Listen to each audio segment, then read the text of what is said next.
Polda Riau menetapkan 8 orang sebagai tersangka kasus korupsi dana KUR di salah satu bank BUMN di Bengkalis.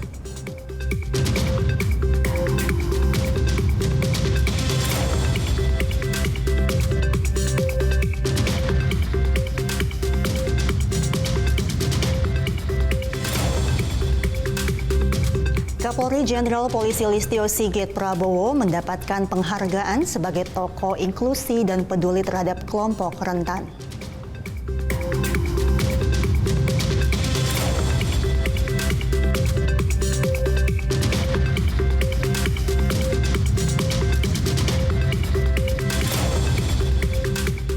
Presiden Joko Widodo resmi membentuk Korps Pemberantasan Tindak Pidana Korupsi pada 15 Oktober 2024 lalu.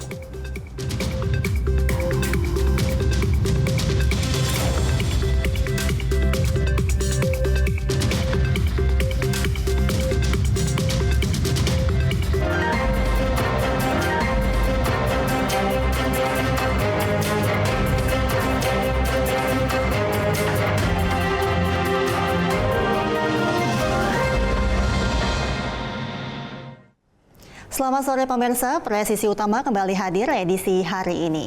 Seperti biasa, selain 3 berita utama tadi, selama 1 jam ke depan kami juga telah menyiapkan sejumlah informasi terkini lainnya. Bersama saya Mentari Detanzil, inilah Presisi Utama selengkapnya.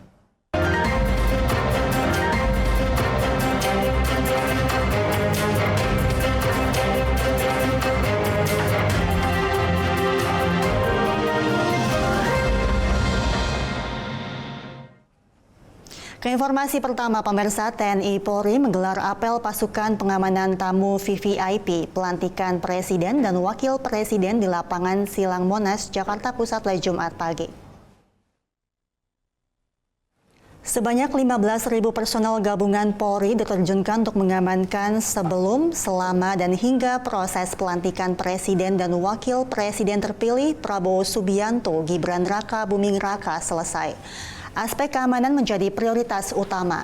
Beberapa langkah pengamanan akan dilakukan oleh personel gabungan baik TNI, Polri, dan instansi terkait lainnya. Polri khususnya telah melakukan pengecekan kesiapan pasukan dan pelatihan pada Alsus dan Almatsus yang akan digunakan dalam penunjang pengamanan.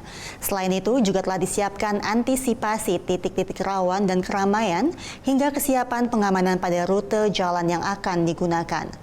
Pengamanan telah disiagakan di sejumlah titik mulai dari kawasan Monas, Istana Merdeka, Komplek DPR, MPR, dan sekitarnya. Termasuk rute yang dilintasi oleh tamu VVIP dan VIP menuju gedung DPR, MPR, kawasan sepanjang ruas Sudirman Tamrin yang akan digunakan untuk pesta rakyat serta 12 halte dan stasiun.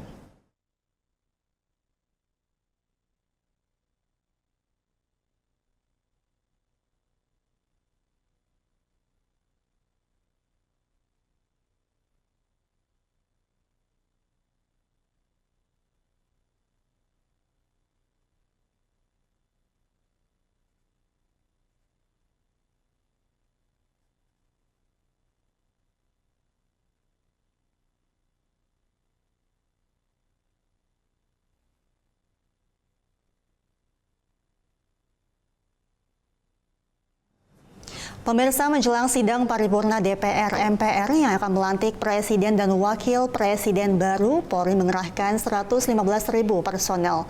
Bahkan Jumat pagi apel gelar pasukan pengamanan kembali digelar. Dan untuk mengetahui persiapan pengamanannya sekaligus pilkada serentak yang akan kita hadapi, kita akan berbincang langsung dengan Karo Penmas Divisi Humas Polri yang sudah hadir di studio Polri TV. Selamat sore, Pak Truno. Sehat Bapak? Alhamdulillah sehat. Bapak, menjelang pelantikan Presiden terpilih Bapak, bagaimana pengamanannya hingga saat ini? Ya, sejauh ini perlu saya jelaskan terlebih dahulu ya. Operasi Manta Brata ini sudah berlangsung sejak tahun 2023 sampai dengan 2024. Sebagaimana kita ketahui, puncaknya adalah pada saat 20 Oktober 2024 mendatang, yaitu adalah pengambilan ataupun pengucapan sumpah Presiden dan Wakil Presiden terpilih untuk periode 2024 sampai dengan 2029.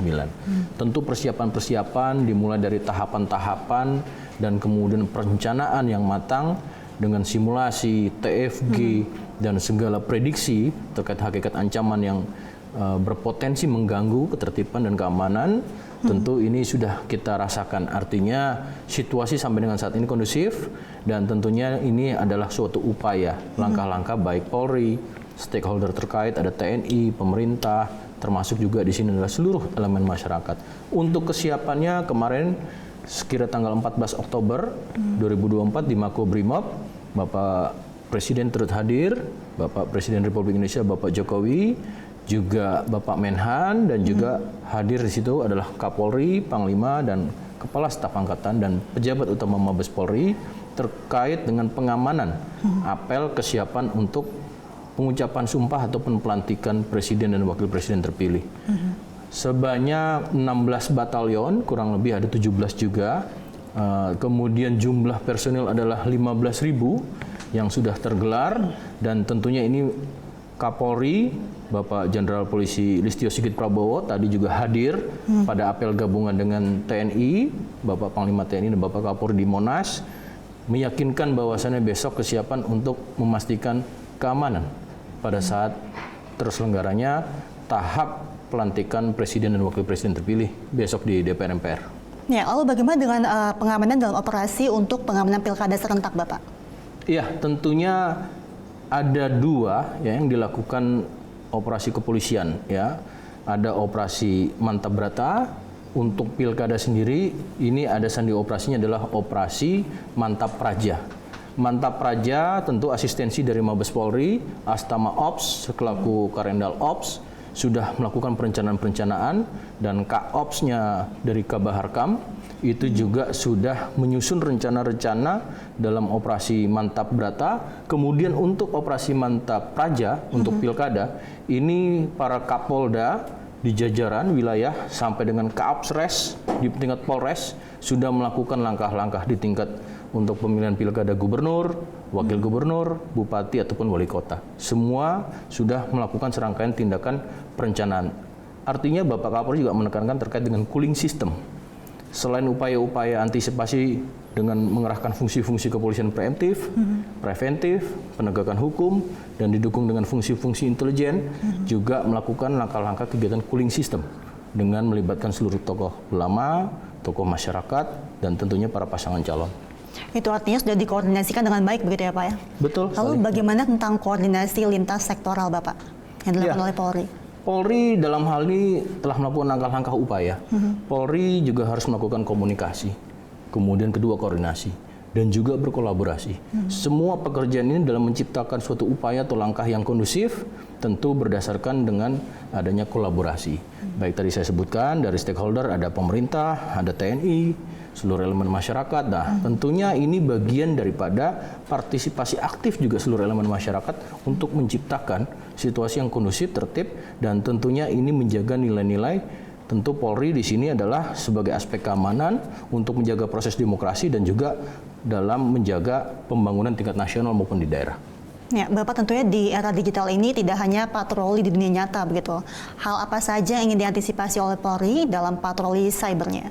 Ya, tentunya perkembangan ilmu pengetahuan dan teknologi, Bapak Presiden juga selalu menekankan bahwasanya Polri harus adaptif ya terhadap perkembangan, ketidakpastian, baik itu global, regional, nasional. Ini tentu memiliki pemahaman yang harus adaptif. Perkembangan teknologi ini ada positif dan juga ada beberapa yang perlu secara potensi gangguan diantisipasi. Contohnya adalah hoax ya, tentu ujaran kebencian. Nah, ini adalah suatu langkah ketika melakukan langkah-langkah di dunia nyata dan di dunia siber, tentu memiliki langkah-langkah secara tersendiri. Langkah-langkah preemptif, preventif, kehadiran Polri di tengah-tengah masyarakat untuk mencegah terjadi suatu potensi kejahatan atau gangguan, tentu ini adalah kehadiran Polri di dunia nyata.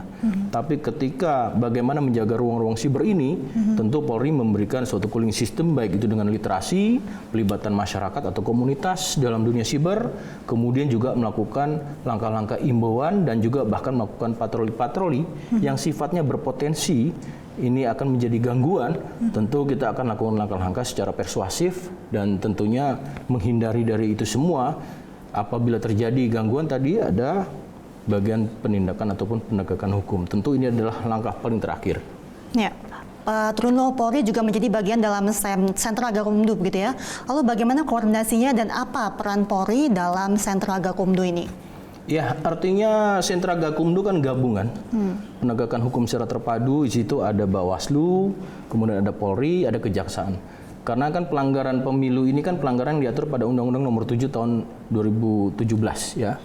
Ulangi Undang-Undang 7 tahun 2017, di mana ini semua diakomodir melalui Gakumdu.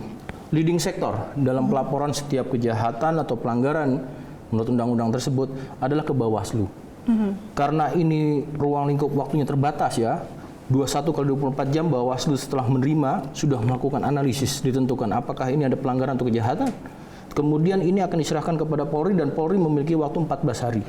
14 hari kemudian diserahkan kepada Jaksa Penuntut Umum, itu diteliti selama 3 hari. Apabila kurang atau masih memenuhi barang bukti ya, melengkapinya, tentu 3 hari Polri sudah harus melengkapi. Maka dengan keterbatasan waktu itu peran semua aktif daripada Bawaslu, kepolisian, jaksa penuntut umum ini dijadikan suatu Gakumdu sehingga efektivitas sejak awal diterima, analisis dan mempelajari apa itu tindak pidananya ini sudah bersama-sama seperti itu. Pak Truno, dalam proses pengamanan pilkada pada tahun ini ada juga pelantikan presiden dan wakil presiden begitu. Lalu bagaimana kesiapan Polri dalam mengamankan event kenegaraan ini? Ya, tentunya dalam kalender Kamtibmas, kalender politik, kalender event-event internasional ini sudah dilakukan antisipasi ya, dengan perencanaan-perencanaan yang matang, dengan simulasi-simulasi. Kemarin juga kami sampaikan pengerahan apel gabungan dengan personilnya, almatsusnya. Ini semua juga bagian daripada kesiapan.